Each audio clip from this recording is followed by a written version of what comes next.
तो हम इसीलिए उनसे मशीन की मांग कर रहे हैं कि आप हमें अपनी मशीन दो और हम आपको ये बताएंगे कि कैसे आप हम अपना सॉफ्टवेयर डाल के बताएंगे। अब बात ये भी हो सकती है कि आपके सॉफ्टवेयर में धांधली हो सकती है, उसके नहीं। अरे भाई, सॉफ्टवेयर सॉफ्टवेयर होता है, धांधली पॉसिबल है ना, आपको सॉफ्टवेयर लिखना ही तो है। आपका सवाल संभव पॉसिबिलिटी पे है ना। बिल्कुल है सर, बिल्कुल है, और वो हमने आपको प्रूफ करके दिखाया है। दूसरा, ये पॉसिबिलिटी की संभावना क्यों बढ़ती है? क्योंकि ईवीएम स्टैंड अलोन नहीं है। इलेक्शन कमीशन एक बहुत ही बड़ा झूठ बोलता है कि ईवीएम स्टैंड अलोन है। ईवीएम स्टैंड अलोन नहीं है। ईवीएम में ईवीएम के साथ सिंबल लोडिंग यूनिट लगती है, जिससे सिंबल जाते हैं मशीन के अंदर। वो पूरा बकायदा ऐसे हवा से तो डेटा नहीं आता है ना। मैम, ये यहाँ पे आप क्या दिखाने की कोशिश कर रहे हैं? तो हम ईवीएम हटाओ सेना की तरफ से हैं और पूरे भारत में हम ये डेमो चलाते हैं। आज जंतर मंतर में चला रहे हैं और इस डेमो के माध्यम से हम आम जनता को ये बताना चाहते हैं कि ईवीएम में काले कांच की वजह से वोटों की हेराफेरी कैसे पॉसिबल है। और इसको हम हैकिंग नहीं बोलते, इसको हम इनसाइड टेम्परिंग बोलते हैं। यानी कि जो एप्पल का इंजीनियर है वो एप्पल का फोन हैक कर सकता है, इनसाइड टेम्परिंग कर सकता है, चाहे बाहर वाला ना कर सकता हो।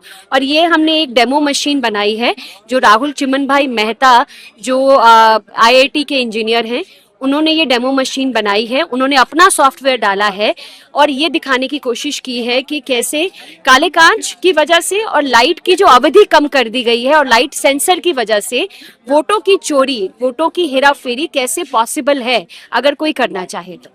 जी मैम, ये तो हमने डेमो देख लिया, उसमें साबित हो चुका है। अब रही बात ईवीएम के ऊपर, तो इलेक्शन कमीशन जो आयोग है, तो उसके ऊपर आप इतना बड़ा आरोप लगा रहे हो, तो ये कैसे पॉसिबल है? क्योंकि वो तो लोकतंत्र का आधार है। हाँ, तो आप कैसे कह सकते हैं? देखिए, बिल्कुल आपने जो बोला कि हम एक आरोप लगा रहे हैं, हम कोई आरोप नहीं लगा रहे हैं। हम ये कह रहे हैं कि ईवीएम एक सॉफ्टवेयर है और किसी भी सॉफ्टवेयर में मैनिपुलेशन होने के चांसेस हैं। और हमने ये मैनिपुलेशन कैसे हो सकता है ये आपको इधर दिखाया है।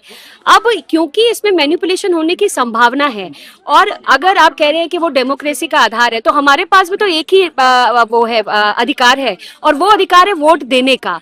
जितनी भी बाहर की कंट्रीज हैं, अमेरिका मान लीजिए जो सबसे ज्यादा सशक्त कंट्री है, वो भी बैलेट पेपर से करवाती है। उनके नागरिकों के पास सिर्फ वोट देने का नहीं, वोट वापस लेके प्रत्याशी को बदलने का अधिकार है, उनके पास गन रखने का अधिकार है, उनके पास रेफरेंडम का अधिकार है। हमारे पास एक ही अधिकार है और वो है वोट देने का। उसके बाद 5 साल हम कुछ नहीं कर सकते हैं। अब इस ईवीएम मशीन की वजह से वो जो अधिकार है वो भी हमारा जा रहा है ना, जाने की संभावना हमने दिखाई है आपको।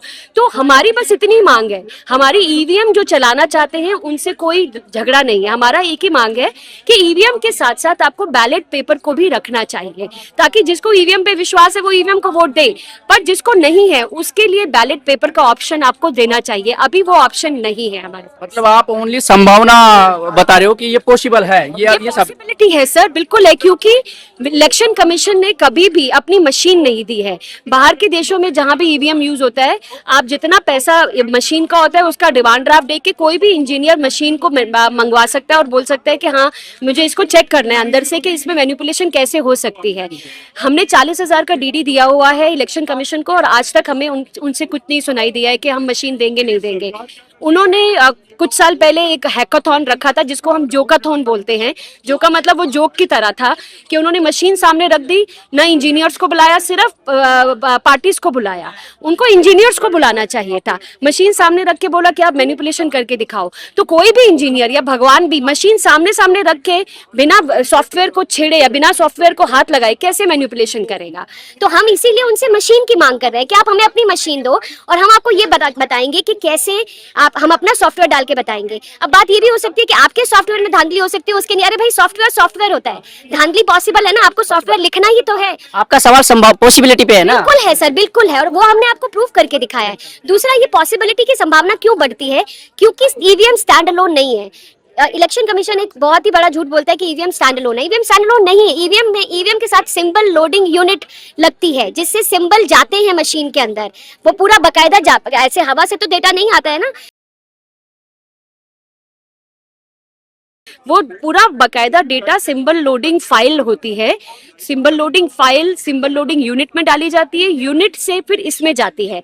उसी में अगर सॉफ्टवेयर इंजीनियर ये भी डाल दे कि जब वोट मॉक पोल चल रहा है तब कुछ मत दिखाओ, पर जब एक्चुअल वोटिंग का दिन होगा उस दिन भी 1 घंटे तक कुछ मत करो, 11 से 12 बजे के बीच में इस कैंडिडेट के इतने वोट चुरा लो, और जीतने और हारने के लिए 1 से 2% वोटों का भी मामला काफी होता है। मैम जैसे कि एआई का दौर चल रहा है, आने वाले समय में क्वांटम जो फिजिक्स है वो भी देखने को मिलेगी, तो इसमें तो कोई पॉसिबिलिटी है ही नहीं कि होने को तो कुछ भी हो सकता है, लेकिन सवाल ईवीएम के इलेक्शन कमीशन आयोग के ऊपर है। तो वही हम कह रहे हैं कि होने को कुछ भी हो सकता है, इसलिए बैलेट पेपर दीजिए ना। हमारे पास एक ही अधिकार है वोट देने का, वो क्यों छीन रहे हैं आप, उसको क्यों आप शक के घेरे में ला रहे हैं? हमें पता नहीं है ना हमने जिसको वोट दिया गया कि नहीं गया। आखिर में आपने हमारा सारा टैक्स का पैसा यूज करना है, आपने मिनरल्स यूज करने हैं, आपने सारी पॉलिसीज बनानी है, लॉज बनाने हैं, वो बनाने वाला कौन है? सीएम और पीएम ही तो है। तो हमारा उनसे यही मांग है कि अगर आपने डेमोक्रेसी को सच में डेमोक्रेसी के रूप में दिखाना है तो बैलेट पेपर का ऑप्शन दीजिए। टेक्नोलॉजी से हमें कोई प्रॉब्लम नहीं है, बट टेक्नोलॉजी में अगर मैनिपुलेशन की संभावना है तो क्यों नहीं हम उसका विरोध करें। जी मैम। तो मैम एक चीज और है कि जैसे इतना बड़ा मुद्दा है तो जुडिशरी की तरफ से क्या है, मतलब इसके प्रति प्रक्रिया क्या है और आपका क्या राय है? ये आपने अच्छा प्रश्न पूछा। 2012-13 में हरि प्रसाद जी हैं जो भी IIT इंजीनियर हैं, उन्होंने इलेक्शन कमीशन की मशीन के ऊपर चुराई या वहां से निकाली, और उस मशीन के ऊपर उन्होंने लाइव, सहारा न्यूज पे इनफैक्ट दिखाया भी गया था ये लाइव डेमो, कि कैसे ईवीएम में वोटों की धांधली पॉसिबल है रिमोट यूनिट के थ्रू। तो उन्होंने ये प्रूफ करा और सुप्रीम कोर्ट को दिखाया। सुप्रीम कोर्ट ने माना कि हाँ इलेक्शन कमीशन ये बात सही है, वोटों की चोरी हो सकती है, तो इसीलिए उन्होंने वीवीपैट साथ में लगवाया। उन्होंने एडिशनल एक लगवाया वीवीपैट, कि वीवीपैट में अब आप वोट काउंट को मैच कर सकते हैं। तो हमारा जो डेमो है वो ये दिखाता है कि इससे फर्क ही नहीं पड़ता, क्योंकि वोटों की धांधली अंत में जब आप काउंटिंग करोगे तो उससे फर्क नहीं पड़ रहा ना, क्योंकि धांधली तो पहले ही हो गई है। काउंटिंग, अब वो जो राहुल गांधी का बात है, मेरी पर्ची मेरे हाथ में, अरे क्या फर्क पड़ रहा है उससे, जब पर्ची का ही मैनिपुलेशन हो रहा है। मैं घर से 2 पर्चियां ले जाऊंगी, आप कितना चेक करोगे? ये थर्मल प्रिंटर ही तो है। मैं पर्ची खा जाऊंगी, अपनी नई पर्ची डालूंगी तो क्या करोगे? तो पर्ची मिलान बकवास बात है, बिल्कुल बकवास बात है। वीवीपैट है, अरे वीवीपैट का मिलान भी बकवास है, क्योंकि अंत में पर्चियां नहीं मिल रही हैं। पर्चियां मिलेंगी, काउंट वही आएगा, पहले ही हो चुका है वो काम। हाँ, तो यही हमारी मांग है कि आप बैलेट पेपर रखवाइए, जिसको बैलेट पेपर से देना है वो बैलेट पेपर से देगा। तो इसके ऊपर अभी गवर्नमेंट की तरफ से कुछ भी एक्शन लिया गया है? कोई एक्शन नहीं लिया गया है, ना ही कोई हमें कुछ बताया गया। हंसी की बात यह है कि जिस ईवीएम को सुप्रीम कोर्ट ने बोल दिया है कि हाँ इसमें धांधली हो रही है और आप इसके साथ वीवीपैट लगाओ, वही आज भी पार्षद के चुनावों में यूज होती है।